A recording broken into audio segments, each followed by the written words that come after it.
So have you ever wondered why a girl seemed interested one moment and then just vanished the next?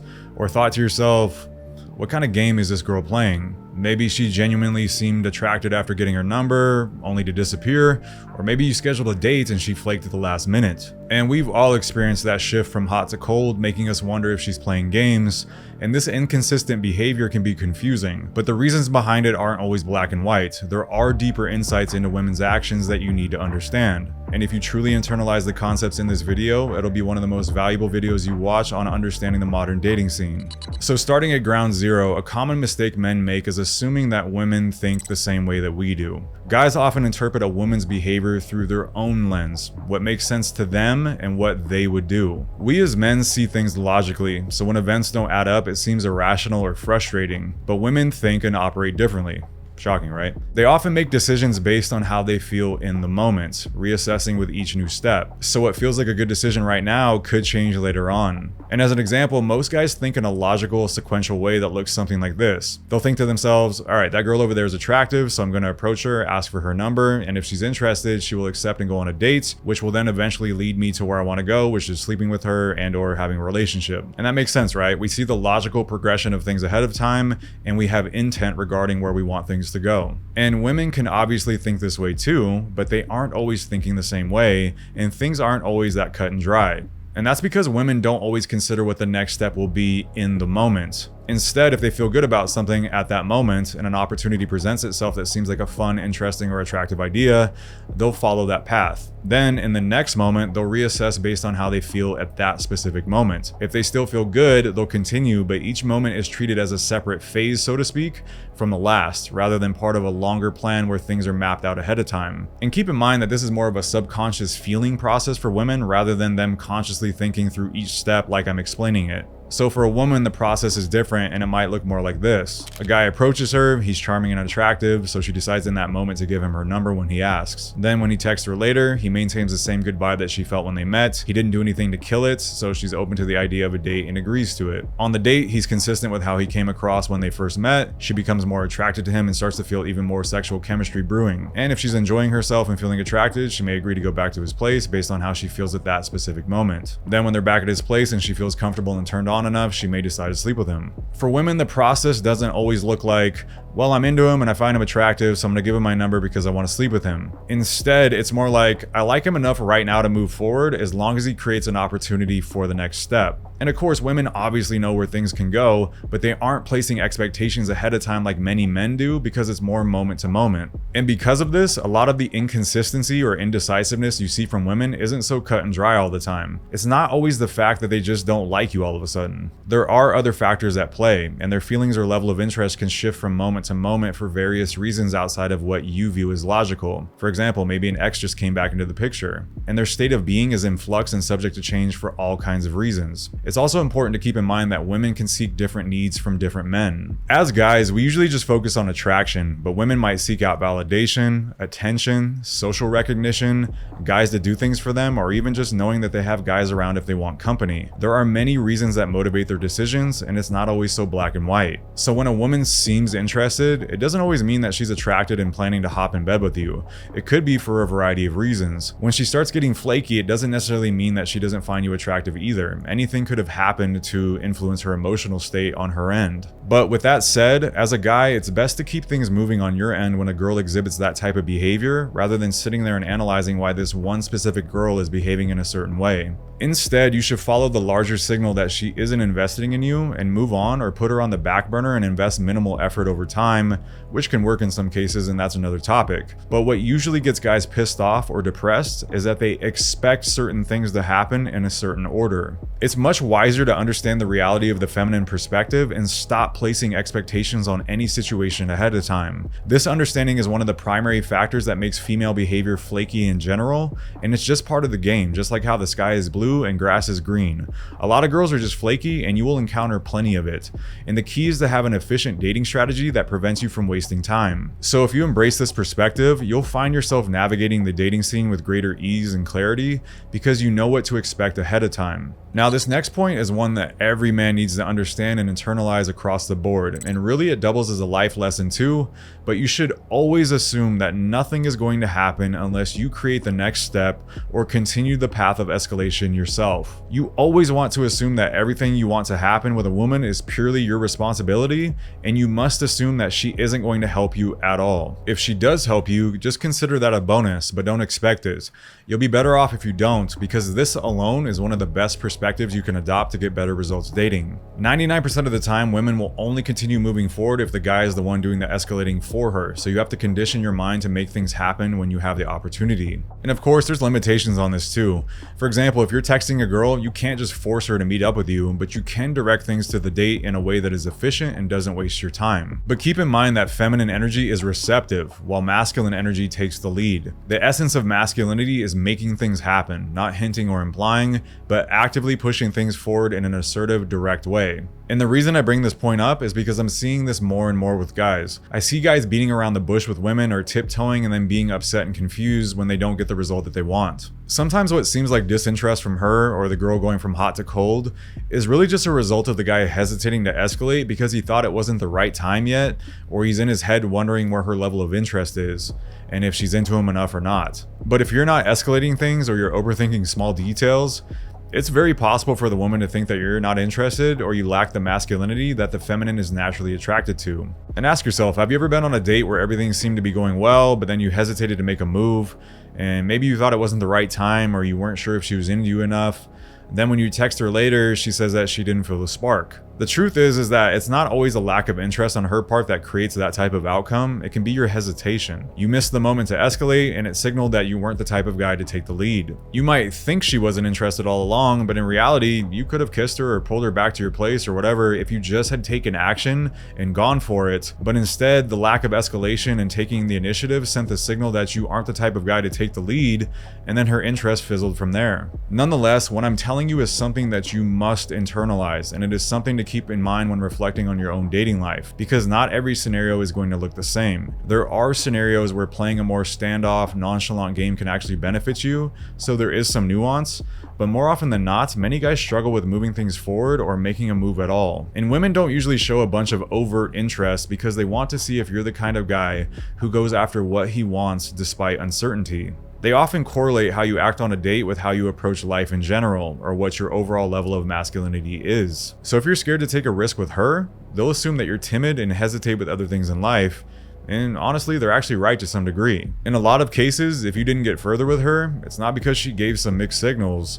It's more so the fact that you didn't have the balls to cut through your own hesitation and actually escalate to take the interaction somewhere, and your timidity snuffed out that fire of attraction. Now, this next point is something that can be difficult to truly internalize until you've been through it yourself. And that is the fact that one of the key factors behind how women act today is abundance. And when you're constantly receiving attention, your outlook changes, and suddenly, one specific interaction doesn't seem all that significant. And this type of mindset is amplified even more for a lot of the 9s and 10s that a lot of you guys want to date. So be careful with that, because women on that level basically live life in a state of being mini celebrities in a way, because they're getting attention from horny men and even women everywhere they go. And as a side note, it's important to note that they don't actually want the vast majority of those options that are giving them attention. They aren't really true options for that reason. They could have those guys if they wanted to, so they are options in that sense, but they don't want most of them, so they aren't really true options to the girl. It would be like if a bunch of unattractive girls were flooding you with attention. One guy who can't get a date at all might look at you and say that you have a ton of options, but in your mind, you weren't even considering them in the first place, so they aren't really options. And at first, some of these guys might seem like options to the girl, but then those guys fumble the interaction in one way or another, and the woman just says never mind and puts that guy in the discard pile. However, these guys giving all this attention still serve as distractions in a way, pulling them in different directions. So imagine having this mindset of abundance. You wouldn't care about any one single interaction unless someone clearly stood out from the pack. And we as men will never fully experience what it's like to be a highly attractive woman constantly being bombarded with attention. However, I have had a small taste of it after optimizing my own online dating strategy. There were periods where I'd get anywhere from 800 800 to 1,000 plus matches in a week across a couple of the apps, and it was genuinely overwhelming. Like, keeping up with the conversations became nearly impossible because there was just so much going on. I had to figure out a way to prioritize, which gave me a better understanding of how women operate in abundance as well. And I recently helped a client do the same with his online dating strategy, and he went from getting matches here and there to getting 200 to 300 in a week, and he was asking how to deal with the fatigue of deciding who to talk to and how to manage everything. And real quick, I wanted to show an example of what I'm talking about here. This is a girl from TikTok who got an absolute monstrous amount of likes on Bumble, and she talks about the burnout and not wanting to small talk. And this is why it's important for you to focus on standing out, whether that be in person or online. It's critical that a girl be able to glance at you and have you stand out from the pack, and there's various ways of doing that. It's not just about having some GQ model perfect jawline or whatever. There are other ways to leverage your strengths and stand out from the crowd. I'm covering this man's face so he's not exposed. Can someone tell me, like, I swipe often on Bumble. My likes are above 10,000. No matter how much I swipe on this app, it keeps going up, and it's a flex, in my opinion. However, how am I supposed to get through all of them? And also, one of them has to be my husband. Like, if I was in a room with 10,000 guys, and I got to talk to each one, one of them literally has to be my husband. So, I'm going to work my way through these, but I'm tired. I don't want to do this small talk. I don't want to do these text convos anymore. But, like, I'm trying to be a wifey, okay? I got 10,000 options, apparently. So, I'm going to just keep swiping my little heart away.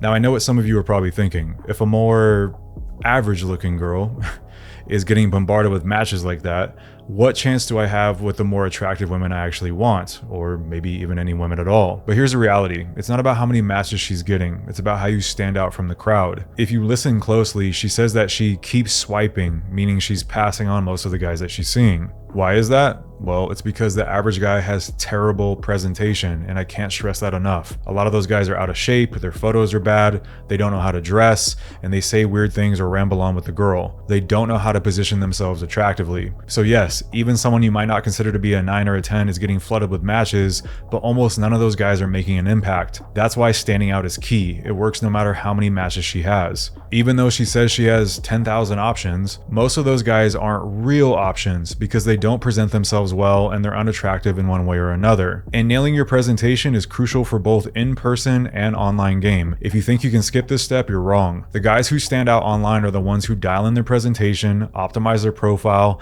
and transition smoothly from a match to a real date. Those are the ones who get chosen, and that's your opportunity. Just like I showed you with the matches I got, it's all about positioning yourself as the standout option. The attractive girls I've dated had thousands of matches themselves, but I was able to cut through the noise by presenting myself well and understanding what works online. So the majority of guys won't be attractive to her, but that creates a huge opportunity for you to stand out if you know what you're doing. So when you're experiencing abundance, fatigue starts to build up and you naturally start to become picky because you know there's always someone else around the corner. Whether they're a good fit or not remains to be seen, but you start to just passively assume that there will always be another option around the corner. And because of that, you're confident in your ability to attract because of the evidence in front of you, so what's the hurry? This is also where your behavior becomes the most attractive though. You will inadvertently act in a way that is most attractive to women. But reaching a state of abundance or overabundance is a major mindset shift that completely changes everything. It is single-handedly the most potent thing you can experience to shift your mindset. And a lot of the behavior that guys interpret as flakiness, games, or lack of interest from women comes from this exact thing. A girl might show interest but then get distracted or not follow through because she's talking to other guys that were around before you, or maybe an ex came back like I said, or she has a bunch of dudes pining for her attention and it's distracting. This type of thing isn't personal at all, and you shouldn't take it that way and allow it to affect your self-esteem or your confidence.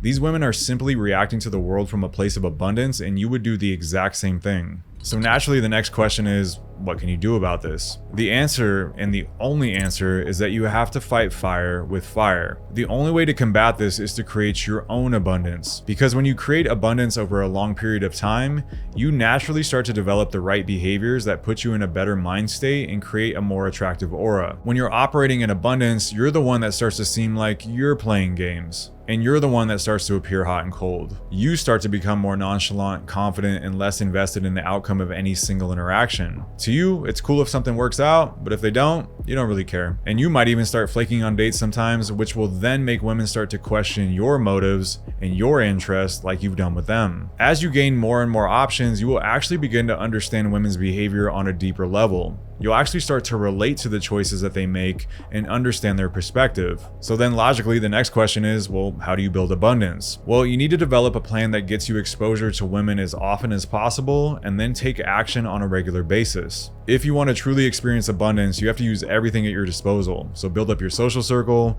use online game like dating apps and social media, and do in-person approaches. And these days, if you're not leveraging online game especially, you're operating at a disadvantage in this current dating landscape. If you don't want to use it, that's fine, but just understand the deficit that you're operating from and that you're making everything harder on yourself by not optimizing that part of your game. But you also want to optimize your physical appearance, your mindset, your confidence, your tonality, your body language, etc.